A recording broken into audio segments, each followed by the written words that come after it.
My name is Catherine Digan, and I'm currently on secondment from Natural Resources Wales to JNCC.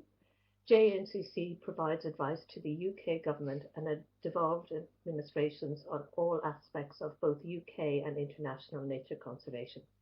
Before I introduce our speakers, I need to go through some housekeeping issues. You can contribute questions to our live chat and they'll be picked up by the moderator as we proceed. We may be a bit tight for time though on this particular session, but we will do our best. You're also welcome to submit questions in Welsh. Further details on all the presentations and the speakers' biographies can be found on the Huelva webpage. And these sessions are being recorded and will be made available later.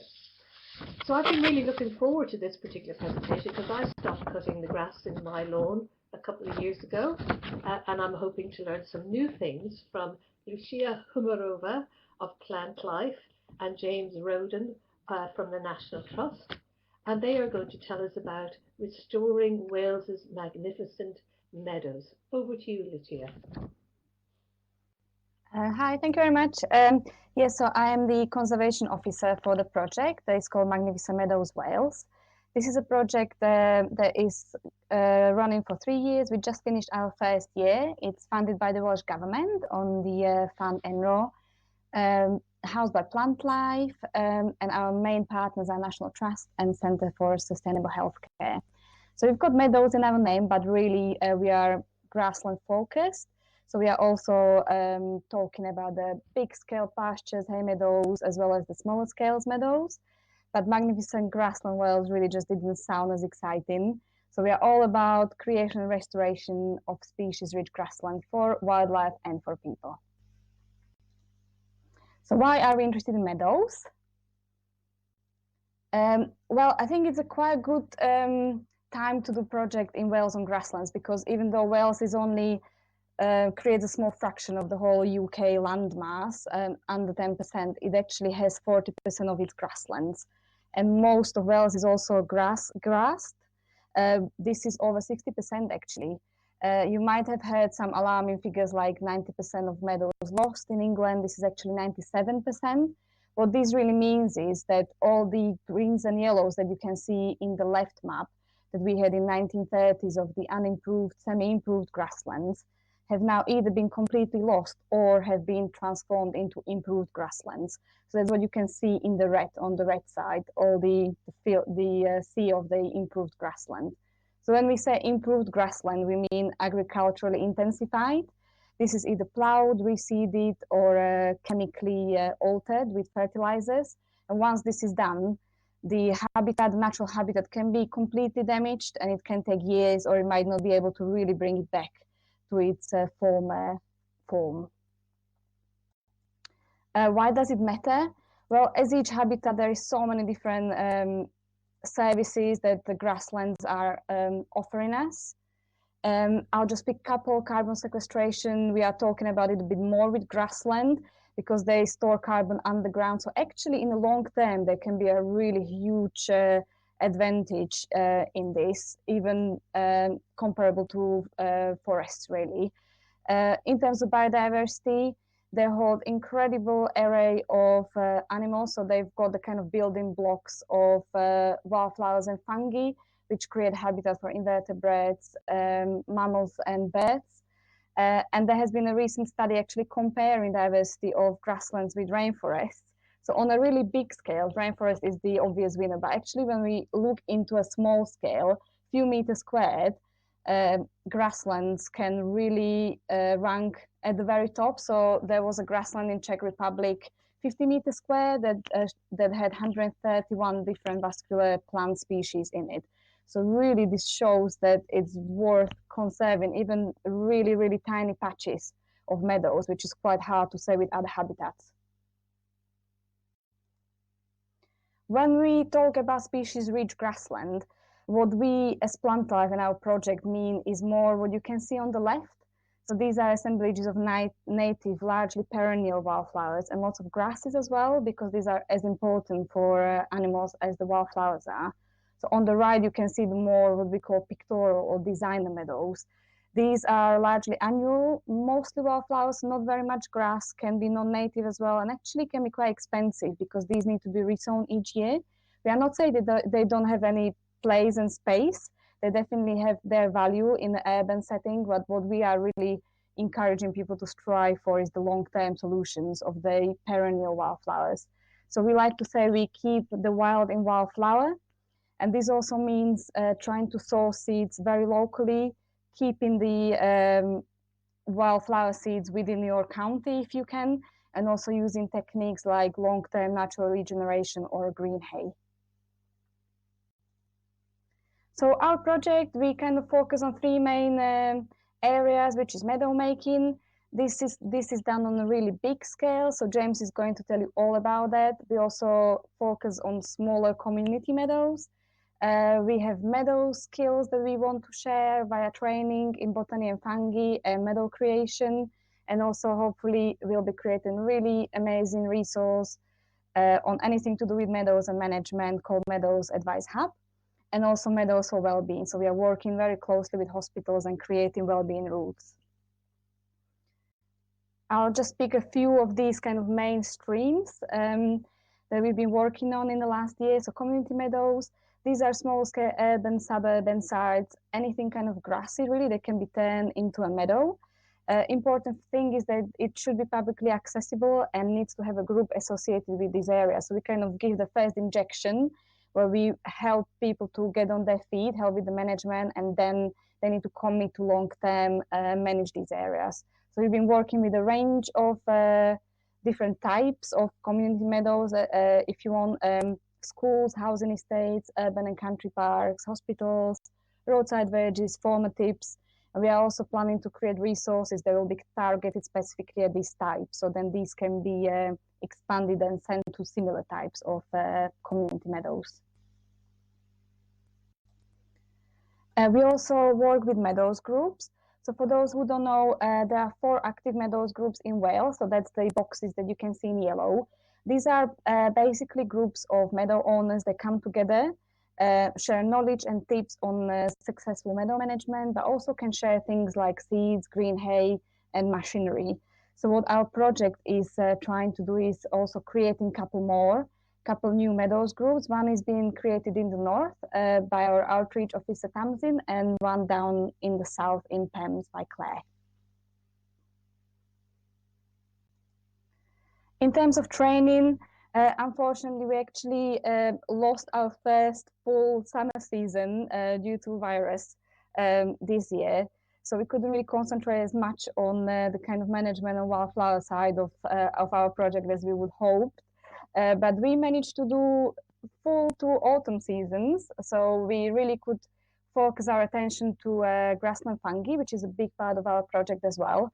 So these are wax carps, earth tanks, coral fungi, really important indicators of old meadows and grasslands.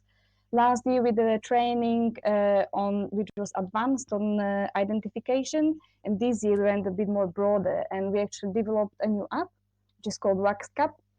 So if you just type in Wax Cap survey into your web browser, it will come up. And please have a go. We are still in a really nice Wax Cap season for at least a couple more weeks.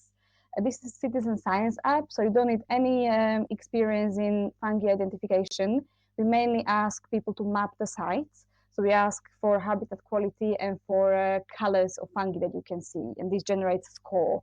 So you can kind of see a preview of our results on the right. We mapped the surveys that have been coming in this year, and we'll be analyzing them a bit later after this season. Please do have a go. And that was very quickly about our project. I'll pop my email down into the chat, so if you have any questions, you can direct them to me. But what can everyone do?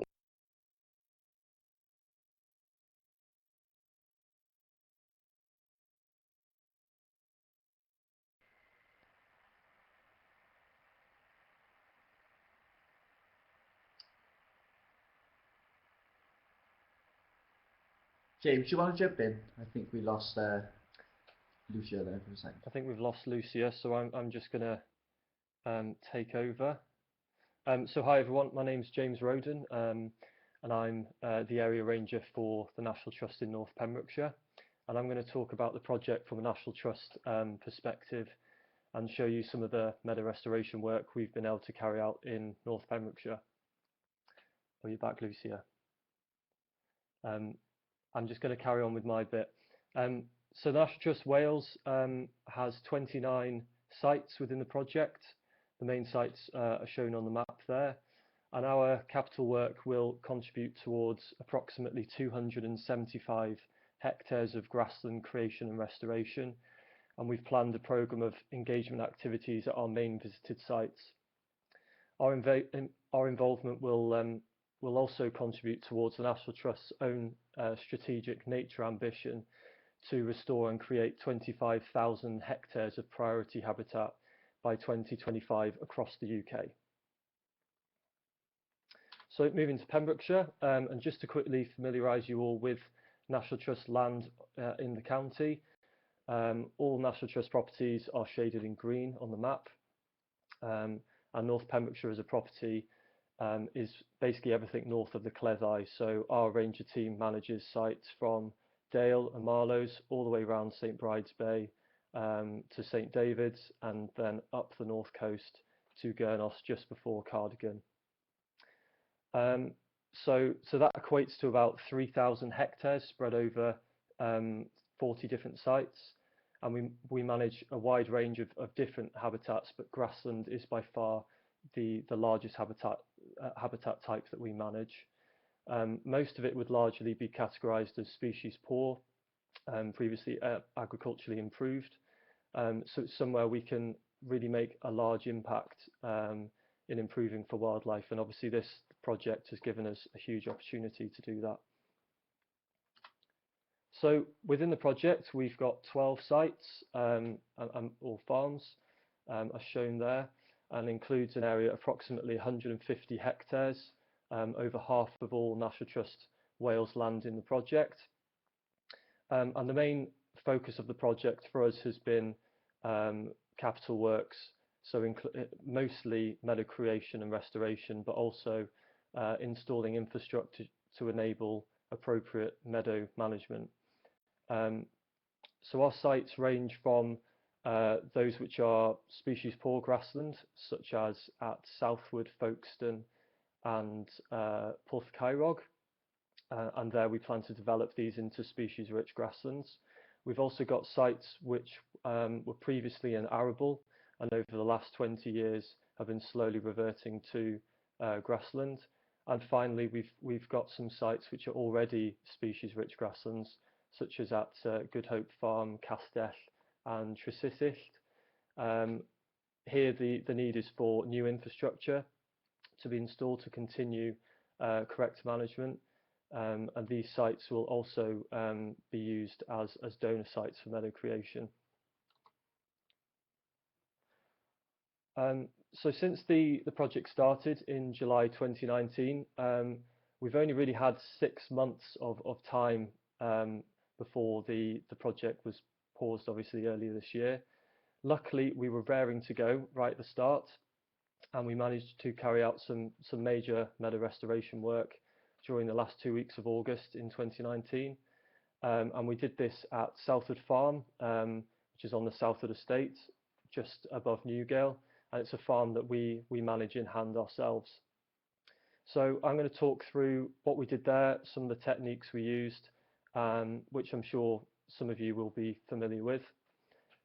The map on the screen there shows the fields which are included in the project, which we identified to be suitable for restoration work based on the results of baseline monitoring and soil testing. So fields with low nutrient levels, we decided to use a fast track restoration techniques, whereas fields with medium nutrient levels that weren't quite ready for seeding, we would take a longer term approach to reversion and focus on aiming to reduce nutrient levels over the next few years through cutting and grazing. Most of the fields which were suitable for fast track restoration, we decided to carry out work on in that initial 2 week period in August.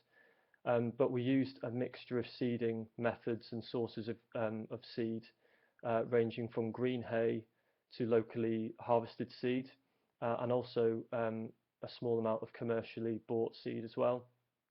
And in total, about 13 hectares of species poor grassland was seeded during that period.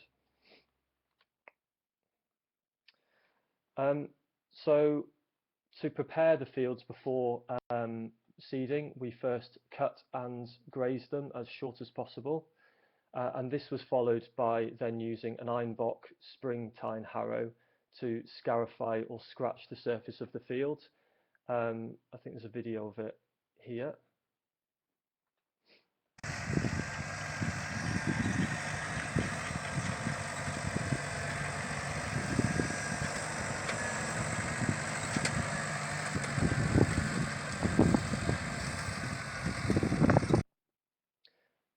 So we went over each field 3 or 4 times doing that, and it opens up the surface of the ground, and also you could see in that video it was removing dead grass thatch as well that had built up over time. In some of the fields we used a power harrow instead, where cattle had previously poached the fields, and this repaired the surface of the fields but also exposed more bare soil than the ironbock. Obviously bare ground is the key in all this, allowing seed access to the soil and then also providing space for these species to then germinate the following spring. So as mentioned before, we source wildflower seed in a range of different ways. Fundamentally, it's important to initially select species which are parasitic to grass, such as yellow rattle, eyebright and yellow bartsia. As many of you know, I'm sure, these weaken grasses within meadows and therefore open up areas for other wildflower species to establish and thrive. So as I mentioned before as well, we're lucky to have a number of species-rich meadows ourselves that we manage, and we were able to use these as donor sites. So we brush harvested meadows at Castell and Barry, as both of these had high amounts of yellow rattle, and then we cut green hay from fields at Good Hope and Castell, as well as a National Park, Pembrokeshire Coast National Park meadow at Scrinklehaven in South Pembs.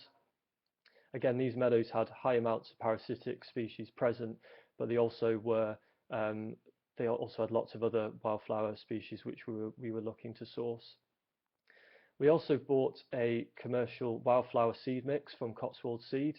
This isn't something we'd usually do, to be honest, as we'd prefer to source seed from the local area.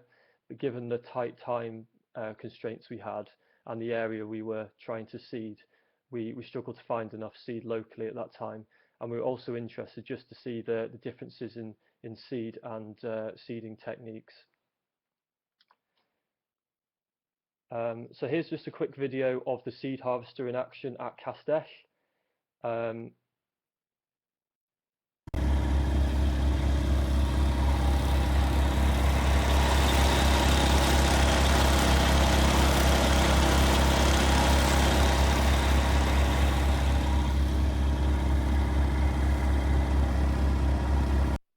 So you can see there I'm pulling it behind the quad bike, our Logic harvester, and essentially the harvester is just inside there's a long cylindrical brush which spins very quickly. You adjust it to the height of the seed heads, and as you drive through the meadow it fires the seed into the hopper, and then after that we bag it up, take it to a shed, and we spread it across the floor to dry out until we're able to spread it. So for green hay, we cut and collected using a Rytec flail mower collector. So again, we've got a video here of it in action.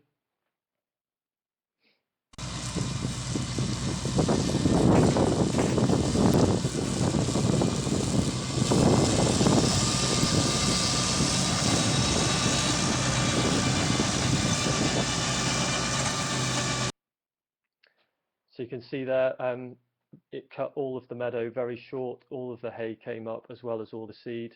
We'd shut the fields off from March till right through to end of August to allow all of the species time to flower and then go to seed. And once the hopper was full in the Rytec, we then tipped it onto trailers and transported to Southwood. I think there's a video of that tipping as well.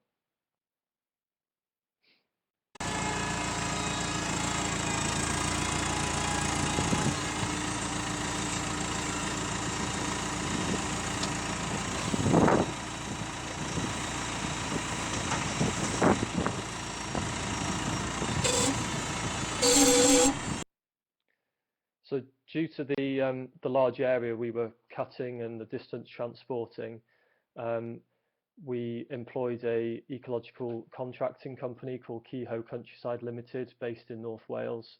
They're experts in this kind of work and have done it many times before, and they brought a lot of the equipment to do the cutting, and they helped us with the spreading, and yeah, they were fantastic. We wouldn't have been able to do it without them. So once the seed had got to Southwood, it was crucial that it was spread as quick as possible, so that the hay wasn't heating up and any of the seed becoming infertile. It's pretty primitive in the way you spread it, but a very effective way of doing it is literally just grabbing armfuls of it and throwing it around the field, and the seed drops out onto the ground.